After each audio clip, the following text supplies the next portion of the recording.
जय Hind dear students. आज हम शुरू करेंगे part 3 on killing a tree का।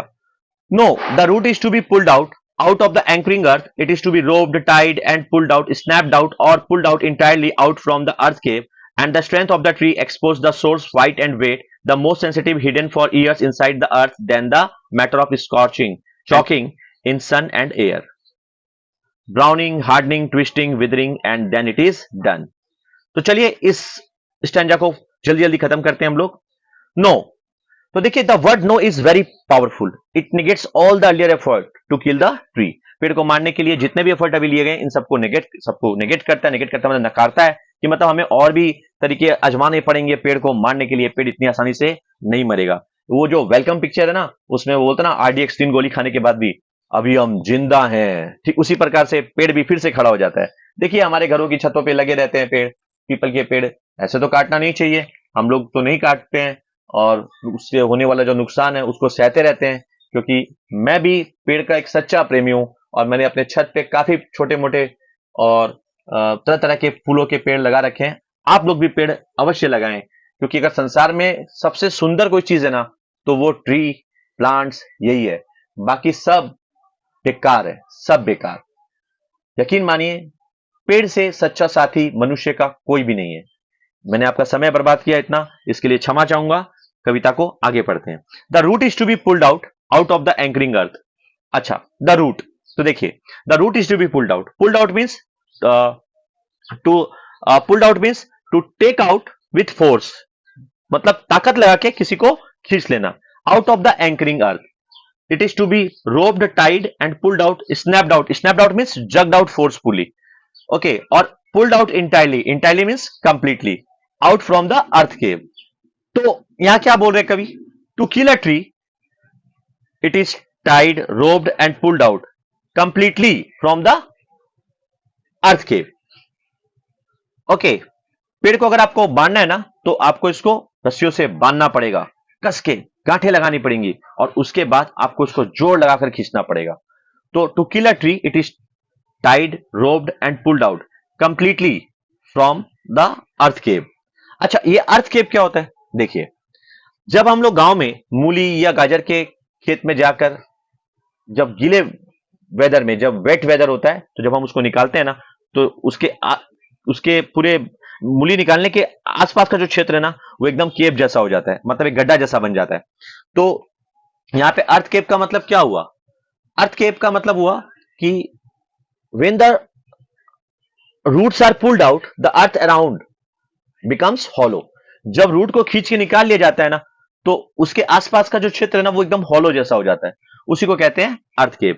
और एंकरिंग अर्थ का क्या हुआ मीनिंग? इसका मतलब हुआ कि the roots have sunk into the earth deeply and it secures the tree. ये जो एंकरिंग अर्थ है ना, ये हमें यहां ये बताता है कि रूट्स जो है ना वो एकदम गहराइयों तक डूबी हुई है, पृथ्वी में अंदर तक गई हुई है और ये पेड़ को सिक्योरिटी प्रोवाइड करता है. देखिए इसको आप ऐसे समझ सकते हो, एंकरिंग शब्द हमें याद दिलाता है जेटी की. ये जो बोट्स वगैरह जो होती है ना नदी के किनारे, उनको भी एंकर्ड किया जाता है, कस के बांध के रखा जाता है जेटी के साथ, ताकि वो पानी में तैरती हुई दूर ना चला जाए. तो इस प्रकार से जो रूट्स होती है ना वो पेड़ को गहराइयों तक बांध के रखती हैं. तो out of the anchoring earth it is to be roped, tied and pulled out, snapped out और pulled out entirely means completely out from the earth cave, and the strength of the tree exposed. This time the strength of the tree gets exposed.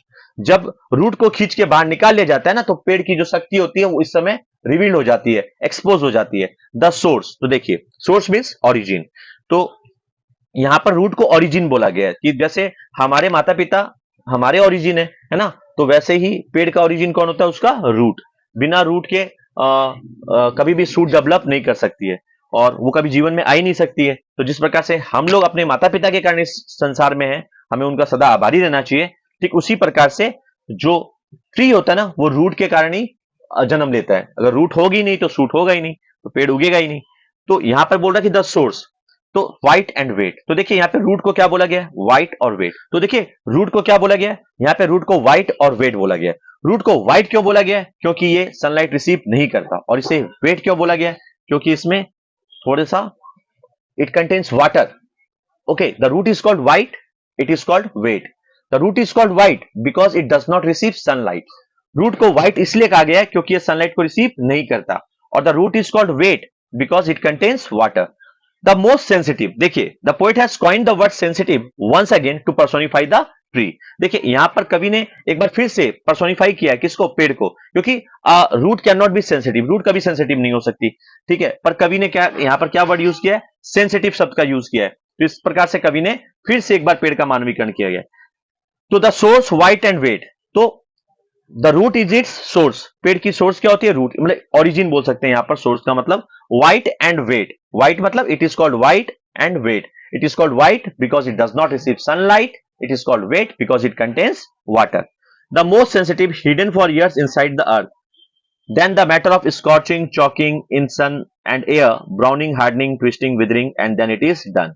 तो देखिए यहां पे क्या बोला गया है कि the root is the most sensitive part of the tree.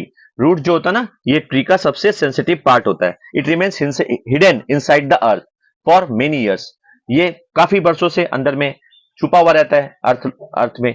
और उसके बाद when the roots are pulled out it is exposed under the sunlight, जब रूट को खींच के निकाल लिया जाता है ना तो इसको सनलाइट के नीचे रख दिया जाता है। और उसके बाद it has to go through the process of scorching, choking, browning, hardening, twisting and withering. तो देखिए यहाँ पे ब्राउनिंग का मतलब क्या, टू बिकम ब्राउन। हार्डनिंग का मतलब क्या हुआ, to become hard.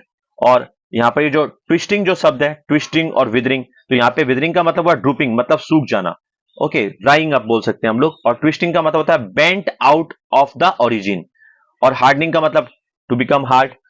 Sun and air, देखिए यहां पर हमने अभी आपको पीछे में बताया था कि पेड़ जो है ना वो पहले तो सन और एयर उसके फ्रेंड का रोल प्ले करते हैं, लेकिन पोयम के जो कंक्लूडिंग पार्ट है, पोयम का जो कंक्लूडिंग पार्ट है उसमें यही सन और एयर उसका एनिमी हो जाता है पेड़ का। तो यहां पर क्या बताया गया है, यहां पे बताया गया कि the sun and air scorch and choke the tree. तो ऐसे एग्जाम में क्वेश्चन भी पूछता है कि what scorch and choke the tree, तो आप लोग आंसर लिखोगे the sun and air scorch and choke the tree. तो देखिए यहाँ स्कॉच का मतलब क्या हुआ, स्कॉच का मतलब हुआ बर्निंग, और चॉक का मतलब क्या हुआ, making enable to breathe, okay. तो the sun and air scorch and choke the tree, the tree has to go through the process of browning, hardening, twisting and withering. The nourishment is cut off, the living tree dries and finally dies. अब देखिए then it is done, तो देखिए then and then it is done मतलब the complete act of killing a tree is done. और इस प्रकार से पेड़ को मारने का जो पूरा कार्य है वो संपन्न हो जाता है। तो ये जो कविता है ना वो एक सैड टोन पर यहां पर खत्म होती है, एक सैड नोट के साथ यहां पे खत्म होती है। इस प्रकार से एक पेड़ का अंत होता है। देखिए यहां पर जो बोला ना देन द मैटर, मतलब then the matter of scorching and choking in sun and air, browning, hardening, twisting, withering and then it is done.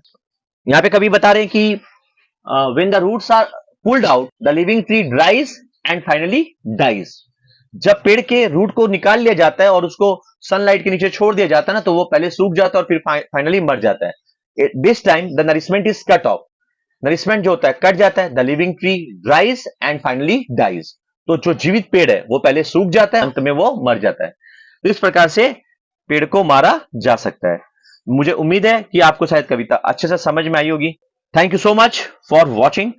और अगर आप इस चैनल पे नए हैं तो आप इसे लाइक, शेयर, सब्सक्राइब करना बिल्कुल ना भूलें। और जी हाँ, बेल नोटिफिकेशन को ऑल पे सेट कर लीजिए ताकि आपको हमारे आने वाले सभी वीडियोस प्राप्त हो सके। Thank you so much for watching.